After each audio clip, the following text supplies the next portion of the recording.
All right, welcome into the Rocky Top Insider Instant Reaction Show, coming to you today from the field of Lindsey Nelson Stadium on a Sunday. Tennessee falls to Notre Dame in the final game of the Knoxville Super Regional and is officially eliminated from the postseason. Notre Dame will be advancing to the College World Series after they beat Tennessee by a score of 7-3. Ryan, there is a lot to get into with this game. It was certainly you know what, it's hard to describe this game in a couple of different ways, but let's start specifically with Tennessee's offense. What did you think of that? Only scoring 3 runs on the day, couldn't find another run after the 5th inning. What are your thoughts on that? Well, I mean, Luke Lipsius started out with a bang, hitting the home run there, second at bat of the game, and from there I think it was kind of innings where Tennessee, I wouldn't say missed opportunities. Seth Stevenson drives in a run and what I believe was the 2nd and maybe again in the 5th inning. Correct. But a couple of times where you got runs, but there were opportunities for more, and it kind of, even in innings Tennessee scored, it felt like Notre Dame maybe exited the inning with some momentum because they got out of it. That probably wasn't the case in all 3 of those innings, but definitely in the 5th, and I would say you could argue that again in the 2nd inning as well. So some missed opportunities, and I think you got to give Jack Finley a lot of credit, who was really good in relief. Really, Alex Rayo too. Both those guys who pitched on Friday turned around and were really good out of the bullpen. And with Finley, Tennessee, I guess if you would say, was the most disappointing part of this game for Tennessee, it was the fact that after they fell behind in the 7th inning by 1 run, there was never, I wouldn't say there wasn't any fight, because I don't think that's the right word. I certainly think Tennessee was still playing hard, but never anything resembling a comeback effort. And I think Finley faced a minimum after that. Yeah, you are absolutely right. Liam Simon goes 1.2 1 2/3 for Notre Dame. Alex Rayo after that 2 1/3, and then Jack Finley comes it off for the final 5 innings of the game. Let's switch course a little bit though and talk about Tennessee's pitching. Chase Burns gets the start and really was dealing for the first couple of innings. 6 2/3 innings pitch, 5 hits, 4 runs, 4 earned let up. But let's see. Most of those are coming late in his outing in the 7th inning. Let's start with Tennessee's pitching. What did you think of Chase Burns? Yeah, I think Chase Burns was 1 out away from his best start in Tennessee uniform is what I think. I mean, he'd given up 1 run through 6 2/3, and even that was leadoff single, still 2nd, still 3rd, RBI ground out. So it wasn't like he was in a lot of trouble that inning. It just kind of his slow delivery to the plate hurt him. And then as a runner on 2nd, he gets Jack Zyska. I'm not sure exactly how to pronounce it, but Notre Dame's best player all weekend, and he was red hot. He gets him out with a runner on 2nd after Carter Putz doubled with 1 out. He's 1 out away from giving Tennessee what would have been 4-1, 3-1, 4-1? 4-1. 4-1 lead going in to the 8th inning, and he gives David Lamana, who had 1 home run on the season, just gets one right over into the Tennessee bullpen, just barely. There's probably not a lot of ballparks that would be a home run in. Definitely not, and I think that's where the surprise was that Tony Vitello didn't pull Burns after that. He gives him 1 more at bat trying to get out of the inning. Jack Brannigan hits a home run foul. A few pitches later hits 1 fair, and Tony Vitello was, at least his postgame seemed, not just that one decision, but seemed to be putting a lot of blame on himself. Said he felt like he didn't put his team in a position to win, and just like that, it went from Chase Burns' best outing of his career to an outing where he gives up 4 earned runs in 6 2/3 and gets the loss in the last start of his freshman season. Yeah, that is a really fascinating point. Coach Vitello, after the game, in the middle of the press conference, just kind of talking about, immediate thoughts after the game, and he did say, you know what, I did not feel like I put everybody in the right position to succeed, especially in those final 3 innings.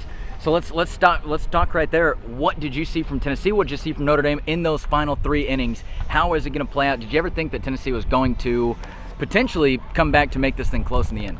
Well, I mean, it was a 1-run game when Notre Dame took the lead, so it was close. And at that point, it was kind of like, yeah, I think Tennessee's still had a great chance to win. This is a game that could go either way. But after Notre Dame scored 3 more in the 7th inning, all unearned, Trey Lipscomb error, throwing error. It didn't score any runs, but it prolonged the inning. I guess it came with 1 out, so it didn't truly prolong the inning. But Tennessee gets the 2nd out after it, and then Kirby Cannell, I guess it was Camden Sewell, couldn't get out of it, and then Kirby Cannell ran into a little bit of trouble as well. So after that point, and I think right after that, it was Lipsius, Beck, and Gilbert due up for Tennessee in the bottom half of the 8th inning when Tennessee did not get anything there, and they were down by 4 going into the 9th inning. It kind of felt like Tennessee probably didn't have a whole lot left to muster, and that's kind of how it proved to be. Christian Moore got a 1-out walk, but Evan Russell grounds into the 5-4-3 double play to end the season. Yeah, Drew Gilbert did make his return to the Tennessee team today after being ejected on Friday, suspended on Saturday. He makes his return. Frank Anderson does not, though. Frank Anderson, we know that had his suspension extended out a little bit. His was a 3-game suspension. How much do you think that kind of played into Tennessee's Saturday, Sunday? I know obviously Saturday was a win, but how did you think that kind of played into the weekend as it continued to unfold? I mean, I think that's really hard to say from our point of view. I mean, as a whole, Tennessee's pitchers pitched well. Obviously, Dollander was great and Burns was great, and it's always the collaboration between Anderson and Vitello for when they're going to make pitching changes. So, I mean, that's the only thing you really look at is if Anderson's in the dugout, do they go to the bullpen, do they go to Camden Sewell or Kirby Cannell, because both those guys were ready to go in the 7th inning when the back-to-back home runs happened. That's really the only thing to me that you can say, hey, maybe this is different if they have Frank Anderson, but I don't think we know if it's different either. It's just one of those things we'll never know.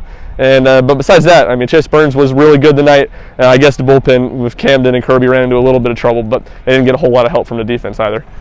57 wins on the season in total. It was a historic season in a lot of different ways. Tennessee also wins the SEC regular season. They win the SEC tournament championship as well. So a lot of great and important and meaningful things for Tennessee, but does not come through in the end. Kind of final closing thoughts on today's game. Yeah, I mean, I don't want to sit here and say I called it, because I think I said in our podcast that I think Tennessee would win this thing in 2 games this week.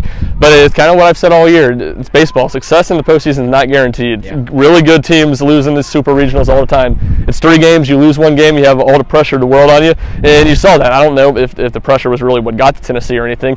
I think maybe a little bit of shell shock after Notre Dame took the lead late, because they had controlled really the whole game through what was almost 6.5 innings at that point. So a great season, a historic season, the best regular season in program history. Just comes up short and kind of joins a lot of really good teams. Arkansas last year doesn't make it to Omaha. Vanderbilt team in 2013, which had the best ever record in SEC history, doesn't make it to Omaha. Louisville team a few years ago that already has about 5 guys in the MLBs, and Reed Detmers is throwing no-hitter, didn't make it to Omaha. All losses in the Super Regional. Baseball is a crazy game, and today was a cruel game for Tennessee. Yes, it absolutely was. It certainly was. All right, that is going to wrap it up for us here today. But we still have a lot more stuff coming your way. Be on the lookout for RTI Press Pass. That is going to be our instant reaction podcast that we are going to record here in just about 20 or 30 minutes or so. Kind of wrapping up and discussing our thoughts on the whole weekend as a whole. And then we will get that out to you. So be sure to be on the lookout for that. Make sure to head over to RockyTopInsider.com for all of the coverage on this weekend. But for Ryan Shumpert, I'm Rick Butler. This is going to be it from the Knoxville Super Regional. It's been the Rocky Top Insider Instant Reaction.